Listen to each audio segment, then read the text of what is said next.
Dear ones, I am Archangel Michael. Continuing our story about the soul. So, you already know that the soul separates itself, precisely with the objective of evolving, of being able to reach the highest dimensions. I believe this is a curiosity for many, if souls are created all the time. I'm not going to say every day, because days is a concept you have here, of time. So I tell you this, the universe continues to expand. Imagine, it is as if the universe were breathing, with each inhalation, it gains strength and when it exhales, it expands a little more. So yes, new planets, new stars are needed to fill this universe, because a huge, empty universe would not make any sense. For what? So yes, there is the creation of new stars. And as new stars are created, new planets, new souls are also created. Understand the following, everything is evolution, everything has a journey. So we can say that the souls that are created today already have certain aspects that they did not have many years and millennia ago. Yes, the matrix has also evolved, your planet has evolved, and the whole universe too, everyone moves forward. This is the trend, moving forward. So we need souls increasingly prepared for what awaits them. So the souls too, are born today, a little more evolved than they were born some time ago, that is, everything is in revolution, nothing is still. I understand that for you, certain information is not yet fully consolidated in your minds, because, as I have said here several times, you have a tendency to dimensionalize everything that you do not understand. What I mean? You transform this into an image, so that you can hold on to that as the representation of what I say. So, often the things I talk about here, you can't transform into an image, because they are really quite complex things for your mind yet. But you will understand. I want to believe, that today you already have a much broader idea than you ever had, because a lot is being passed on, and you have assimilated it, the vast majority have assimilated it. Very good then. Let's think, our objective here, I talked a little about sacred symbology and I will talk about it again, in some other aspects, but the focus here today is soul. So, as has already been said, the soul is created and is prepared to live at a certain point, at a specific location in the universe. When does the soul subdivide? At the moment of your birth. There, the soul becomes aware, which is the superior self itself, it is the great consciousness of the soul, and from there he makes the choices he wants to make, for that energy that has just been created. No, the higher self is not a soul that incarnates in another soul, he is created, he appears as the consciousness of the soul that was created. So each soul has its higher self. Today, as I said a moment ago, due to the evolution of times, each higher self comes with a characteristic, because this was also being improved by our Father and Mother God, so that increasingly complete, increasingly prepared beings are generated. So, when the higher self becomes aware that it is the higher self, it makes the decision of where each piece of that energy that it is composed of will survive. And so, it's as if every little piece had a little Merkaba that took it to other places. And each piece starts to live at a point in the universe. Many have asked themselves, how many pieces is a soul divided into? I have already told you, my brothers, that nothing is closed, nothing exists as a rule. Yes, a soul can be subdivided into up to 12 pieces, but this is not a rule, it is a decision of the higher self. If he thinks that soul should be subdivided into just 2 pieces, he will decide that. There is no imposition, there is no definition. There is a limit. Only that. Now in how many pieces, the higher self knows. And halfway through, for example, the higher self defines that there will be 3 pieces, and then as that soul evolves, it thinks it could be more. Can it be further subdivided? Yes, you can. He has this power all the time. So if he finds it convenient for that soul to subdivide itself a little more, he will do so, without detriment to the energy of any other that is already divided. That's what I tell you, these are concepts that are complicated for you to understand, but that's what happens. Then, the souls are subdivided, and each one lands in a certain place, to live there, to start your journey, to initiate all those aspects of that environment, because the environment makes the soul.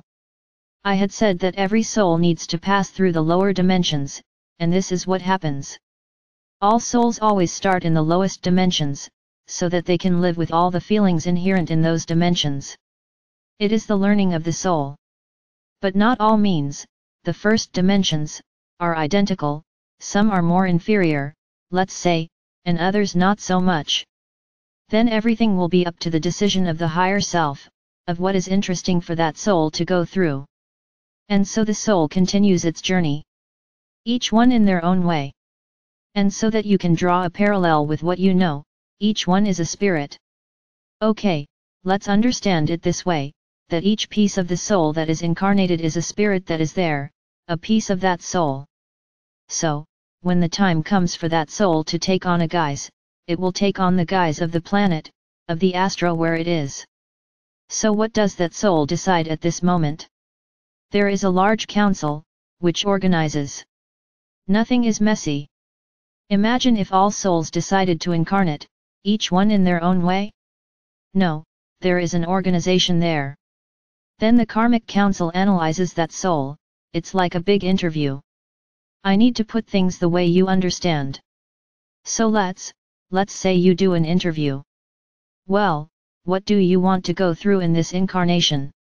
Where do you want to incarnate? How do you want to incarnate? In a small family, in a large family, don't you want to have a family? No, he wants to have a family, in the sense of being born and not having any ties with those who gave birth to him. This is perfectly possible. So the soul there defines what it wants to go through. But where does Alma get these ideas about what she wants to convey? Think about this, when it is the first time, the first incarnation of the soul, it has no idea of anything, she knows all the suffering she went through in the first dimensions. So she already brings a lot from there, and she is aware that she doesn't want to repeat what she went through there. So she asks not to go through those problems anymore, and makes some choices. It really is like a choice in the dark. And everything the soul asks for is respected. Of course, the council often advises her not to take certain actions, but for the first time, it is very complicated, even explaining something that she has never experienced. Very good. The soul incarnates. She comes to the planet or the star, and lives in the time of that outfit she wore. I'm not talking about souls here on Earth, I'm talking about souls in the global sense. So the soul seeks to fulfill everything it had defined before, seeks to follow the path she traced. It's as if she had written a script for a film, and everything she defined, she tries to fulfill according to the medium. Often the environment does not allow her to faithfully fulfill what she determined for that incarnation. She dreamed of being a very rich, very powerful soul, and the environment did not allow that to happen. This is an example. So she gets very upset, and in the next incarnation, she comes with much more desire to achieve that. Understand, she is not stepping on anyone to be rich, to be powerful, she doesn't want to hurt anyone, she just wants to have power. You can be powerful, and powerful for good. Why not? You can have power of influence, power of creation, you can have various powers, as long as you do not hurt or affect others, there is no problem with that. Then she continues the journey to be a powerful soul, and so she goes on incarnating, disincarnating, incarnating, disincarnating, fulfilling this mission. And with each incarnation she learns some lessons. And then the next time, when sitting with the council again, she says, I don't want to repeat that again, but then the council says, but what action did you take? Did you learn that lesson? Then Alma responds, yeah, I don't think I learned. Then you have to go through it again, until you learn your lesson. So this is a concept that many of you understand as karma. We don't understand how we can even use the word karma but not as a punishment, as something that you have to get back because you did that and you are being punished. It's not that. It's just a point of evolution, because if that lesson wasn't learned, that lesson will come back, you will repeat it, as many times as necessary, so that you learn it and evolve. And who determines these lessons? How are these lessons we have to learn determined? All souls have to follow a script. Let's put it this way, a basic script in which everyone has to go through each of those situations, which are the great lessons of evolution. So, in addition to the small, day-to-day lessons of action and reaction that you have to learn, you have this basic script that all souls have to follow. And with each incarnation, your soul is accompanied through the Akashic records, in the fulfillment of these points of evolution. Then, through the monitoring of the soul, carried out by the Akashic masters, they inform exactly the points that have already been completed, the lessons that have already been learned. And then new lessons appear. All are on the path of the soul. With each completed one, a new one appears. And so is the evolution of the soul. The certainty of compliance with those lessons does not exist. The soul may spend an entire incarnation and not fulfill any lesson, but it is aware that it has to fulfill that lesson, and in the next incarnation, she returns even more committed to fulfilling that, and usually succeeds. So this is the evolution of a soul, normally speaking. Now let's bring this soul here, to planet Earth. At the beginning of time, everything happened this way. You remembered your previous incarnations exactly, without any problem. But realize this, you were already evolved souls, so you didn't have that many lessons to remember, you only had new lessons, which were ready and were appearing for you to evolve more and more. It is worth noting that these lessons have levels. So let's say, that when you complete all the lessons of a certain level or dimension, you are ready for a big test, and evolve to a higher dimension. If you fail, you stay where you are. My brothers, I try to put things in a way that you understand, as if it were in your world, as if it were in your everyday life, so that you can understand how things happen. Of course, nothing is that simple. I need to speak in general terms, but I think this way you can understand. So back when there was the domination of the dark here, on this planet, in which you regressed to the third dimension, what would happen to your souls? You would disincarnate, and when you incarnate you would remember what happened, you would remember the fall you had. And what would you do? In a normal environment, you would all seek to change this, they would try not to repeat those mistakes to continue their journey of evolution, and take the planet out of a dimension that you fell into and didn't ask to fall into. At first you didn't ask, it wasn't your soul's goal to descend from the dimension. It happened. So what would happen when you all disembodied and were incarnated again? You would modify this medium, the environment would end up no longer making sense the way it was, and then the dark ones would lose their power. So I needed something to be done, I needed them to control the memory of souls. They couldn't allow you to remember what had happened. Very good. Which dimension is above the third? The fourth, and it is an ethereal dimension as I already said here. So they started to use this dimension as if it were a chamber of oblivion for souls. So, when you disembodied, you were taken to this dimension, and there the entire process of disincarnation, everything was done, naturally, everything happened as normal for a soul. Think about this, I already said it here, the beings of light were there all the time, but do you remember that I said that our Father or Mother God decided that this would be a school planet?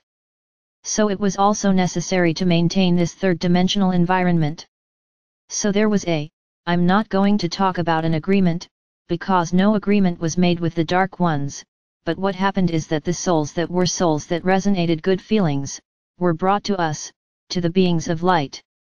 As I told you here, it was as if the fourth dimension had two layers, an upper one, which was the layer of light souls, and a lower layer, where the non-light souls were.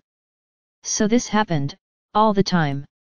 The souls of light were brought to the illuminated layer, and you were treated like all other souls, you were analyzed by the karmic council, you were reminded of mistakes you had made, and guided on what you should do in the next incarnation.